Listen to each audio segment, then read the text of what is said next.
Hi there, you guys, and welcome to this magical holiday tutorial for you. Today we're going to be doing one of my favorite tunes, which is Masters in the Hall.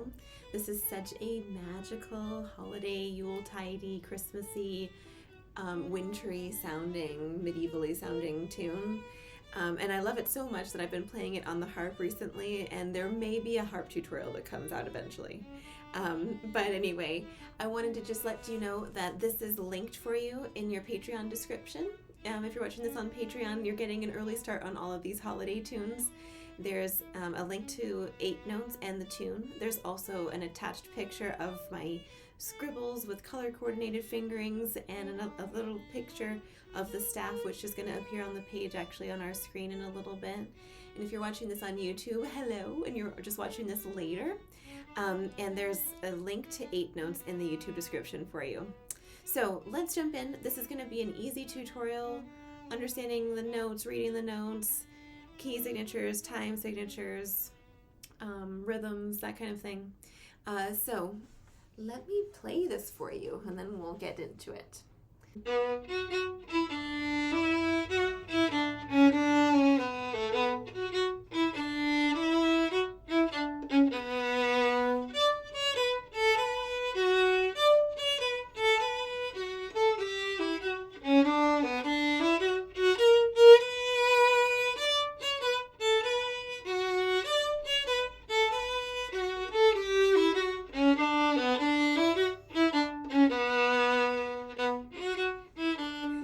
Goes along. So first things first, on the screen now is a picture of the staff. The G string is in red, the D string is in blue, the A string is in green. And I would recommend getting a couple different colored markers to put in fingerings if you need help with reading the notes. For example, anytime we put something that's on the G string, mark the fingering in red. Anytime we put a fingering that's on the D string, mark it in blue. And anytime we put something on the A string, mark it in green. That way you kind of have it color coordinated. Before we jump into fingering, so let's figure out the key signature, because the key signature tells us where to put our fingers, because we have a few hand patterns we could choose to use, and the key signature tells us what hand pattern we need. So let's take a look at the key signature. That's those 2 sharps at the beginning of each line. The order of the sharps is a helpful thing to remember. So let's remember the acronym. Father Charlie goes down and eats breakfast. Father Charlie goes down and eats breakfast. Father Charlie and eats Did you get it? So anyway, I'll review that in a little bit. So we have Father Charlie. We have 2 sharps. Scanning the piece, you can see, if you can kind of read music, if you can't read music, I'm going to just tell you, we're on 3 strings. We're on the G string, the D string, and the A string. That's why I haven't marked the E string at all for us. So let's start on the G string. On the G string, we have a G, A, B, C sharp, not a C sharp. So, and then after that we have D. So you're going to have this extended 3rd hand pattern. G, A, B, C sharp, D. This is the same D. Now we're in blue. So D, E, F sharp, G, A. So this is a little bit different hand pattern. 3rd finger is with the 2nd finger this time. Whereas on the G string, let's just compare the G string, G, A, B, C sharp, D, you have this extended 3rd finger. The 3rd finger is extended, but on the D string, your 3rd finger is with your 2nd finger. So this one is our easiest hand pattern. This is our basic hand pattern. On the A string, we have A, B, C sharp, D, A, B, C sharp, D, E. There we go. So we have the same hand pattern as the D string. So the moral of the story is we have 2 hand patterns. And if you can remember these, let's go through it together. Grab your violin. G string, G, A, B, C sharp reach, squish, D. And then D, E, F sharp, G is right next to it, A, and the A string A, B, C sharp, D, E. All right, so extended third and then basic, basic. Next thing, let's look at the time signature. That's that little fraction that's at the beginning of the first line there. So 6, 8. There are 6 of something in every measure. We have to count to 6. 1, 2, 3, 4, 5, 6. Or 1, 2, 3, 4, 5, 6. The time signature does not tell you how fast or slow to go. It just tells you what to count and what your count is equal to. So there's 6 of something in a measure. The 8 is for an eighth note. A 4 is for a quarter note. Those are pretty standard. So we got to count to 6, and there's 8 eighth notes in every measure. Okay, so we need to know what the beat is equal to because we're going to run into all sorts of different rhythms. In the first measure, we've got a quarter note, an eighth note, quarter note, eighth note, and then a dotted quarter note, and then a dotted quarter note. So we have to figure out how long to hold those for. So how many eighth notes are in one quarter note? How many eighth notes are in one quarter note? There's 2. So we got to hold it for 2. 1, 2, 3, 4, 5, 6. 1, 2, 3, 4, 5, 6. Now a dotted quarter note, a dot adds half of what it's next to. So it's next to a quarter note. An eighth note is half of a quarter note. So a dotted quarter note gets 2 eighth notes plus 1 more. So we get 3 eighth notes. We got to hold a dotted quarter note for 3 counts. So here's the first 2 measures again.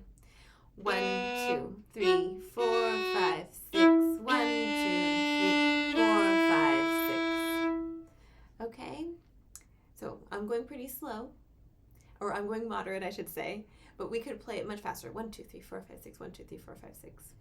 One last thing to say about 6, 8 is that it's often felt in 2. So you've got 2 feet, 1, 2, 1, 2, and then from there you need to do what's called subdivision. 1, 2, 3, 4, 5, 6. 1, 2, 3, 4, 5, 6. Da da da da da da. Or you could slow down. 1, 2. 1, 2, 3, 4, 5, 6. So typically, when we feel 6, 8, we actually start by feeling 2 beats. 1, 2, and then from there, 1, 2, 3, 4, 5, 6. 6, 8 is very dancey. It's like a jig. It's like dancey music. And this one actually, it sounds danceable, doesn't it? 1, 2, 3, 4, 6. 1, 2, 3, 4, 5, 6. 1, 2, 3, 4, 5, 6. Okay, so that's enough of that. So let's go ahead and jump into this one. Let's look at the very first note. The very first note is way down there. It has 1 ledger line, and it's underneath that ledger line. What string is this one on? Can you tell what string this note is on? Let's look at what's in red on the screen, on the staff. What's in red? This is the note B, G, A, B. So let's put a red 2 over that first note there because this is your second finger on the G string. The next note hops away a little bit. It's kind of far away from the second finger. Let's look at what's in blue. Look at what's in blue. This note is F sharp, D, E, F sharp. So it's still second finger. So here's the good news. Your fingers do this. They have their little hand pattern. And your elbow, you see how my elbow is moving around? This is the thing that takes you around the strings. So it's actually very easy. Watch my elbow. 1, 2, 3, 4, 5. And then this one is 1 below. So that's the note E. So let's go through it very slowly together. I'm going to call out the note names. And if we change strings, I'm going to call out the color and the fingering. Okay? So here's the first measure. We've got a 2 in red. So this is B. And then we have a 2 in blue for F sharp. E, D, E, F sharp, E, D, and we're going to change strings. This is of the G string, so this is in red. This is a 3. Put a red 3 there. And then the next measure, let's stay on the G string. Let's put a red 4 on this first note, D, because the next note is still on the G string. C sharp, B, A. So let me do the whole first line once more for you. B, F sharp, E, D, E, F sharp, E, D, C sharp, D, C sharp, B, A. Here's the second line. You should remember that note. It looks familiar, doesn't it? That's our first note of the song. So this is your second finger on the G string. This is B, B. Then we jump up to the D string. This is in blue. This is an F sharp. Second finger. E, D, E, F sharp, E, D. Change strings. What string are we going to? This is below the D string, so it has to be on the G string. This is in red. This is a red 3, and then 2. So C sharp, B. Continuing on. Now we're way up here. This is the last measure of the second line, and this is the note D.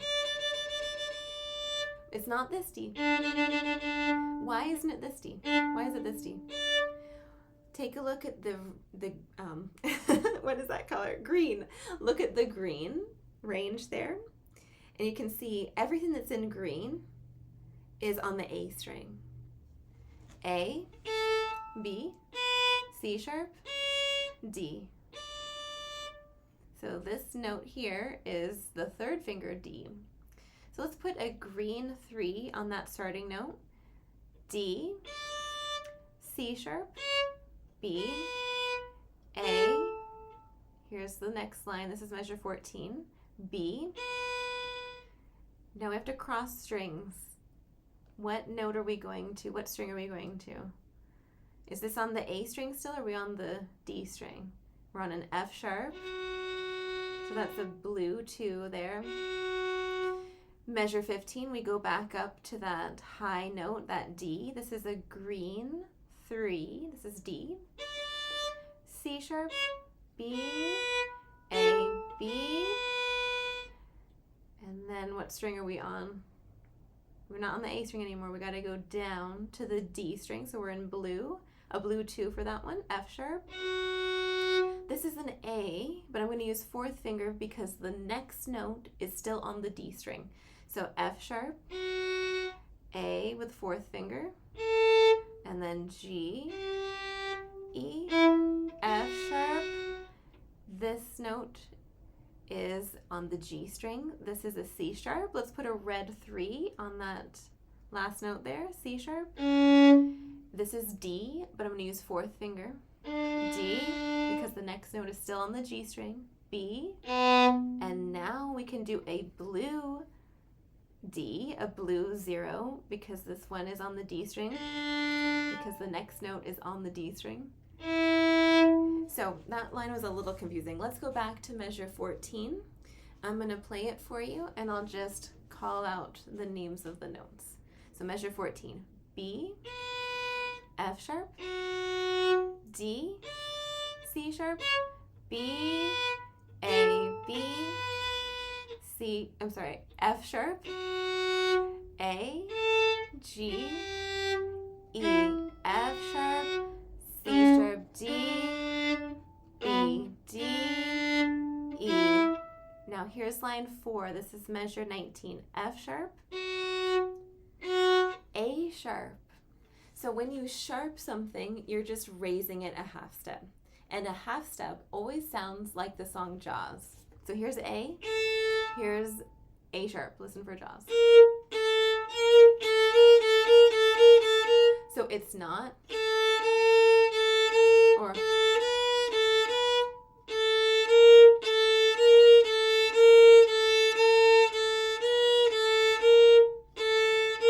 so you might have to fish around for it a little bit, but trust your ear. Listen for the song Jaws. So measure 19, F sharp, A sharp. Let's put a green 1 for A sharp.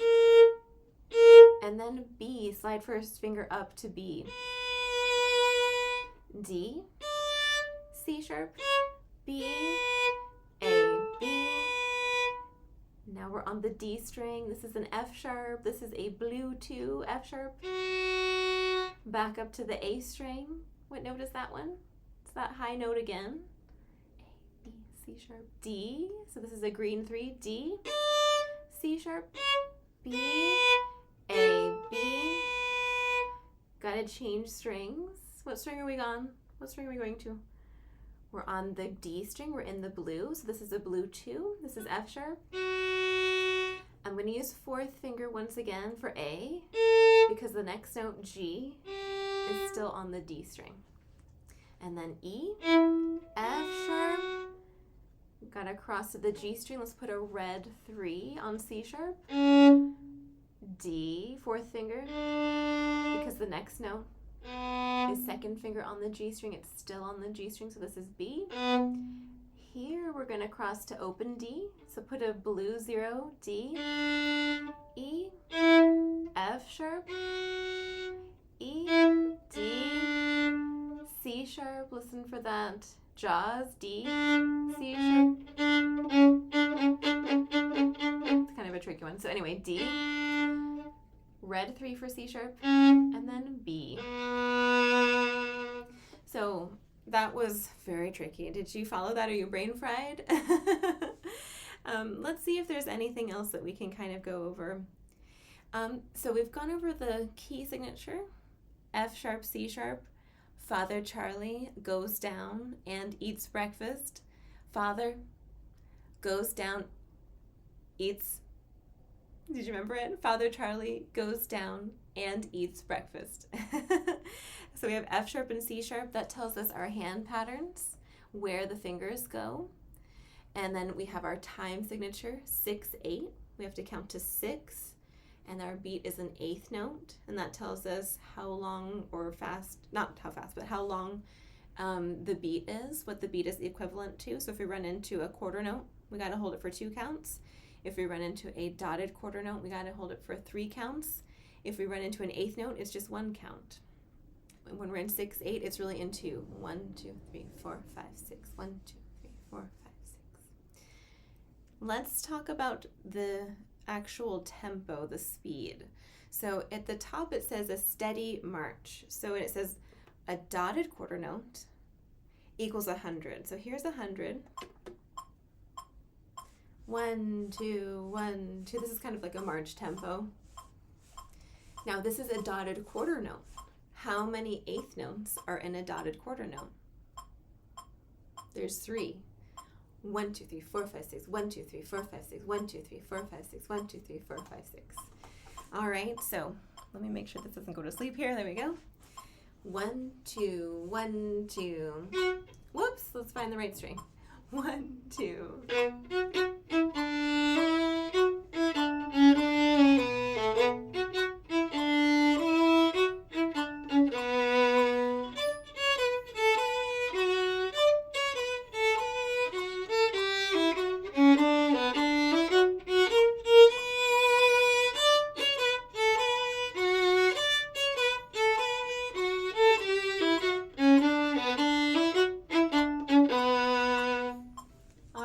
So I think that will probably conclude us for today. Before you run away though, 8 Notes does have the piano arrangement, the piano accompaniment to go along with this. So go befriend a pianist and go play music with a musical friend. This would be a fun one to play in church if you go to church. or if you want to do like Victorian style Christmas and you want to play Christmas carols at home like a Victorian might have, that would be cool to do. You can get your musical friends together and just play some Christmas carols. Once again, thank you to those of you on Patreon for being here today and for supporting these videos. And I can't wait to hear what you think of all of these. And if you have any requests, let me know for Christmas carols. We've talked about that before. I have some Jewish Hanukkah music coming up as well. We're going to take a look at Ner Li, I think is what it's called. And there's another one that I can't remember the name of. But anyway, we're going to explore Christmas, Yuletide, kind of like pagan-y perhaps or medievally music, and also Hanukkah music. So with that, lots of love, you guys, and I will see you very soon.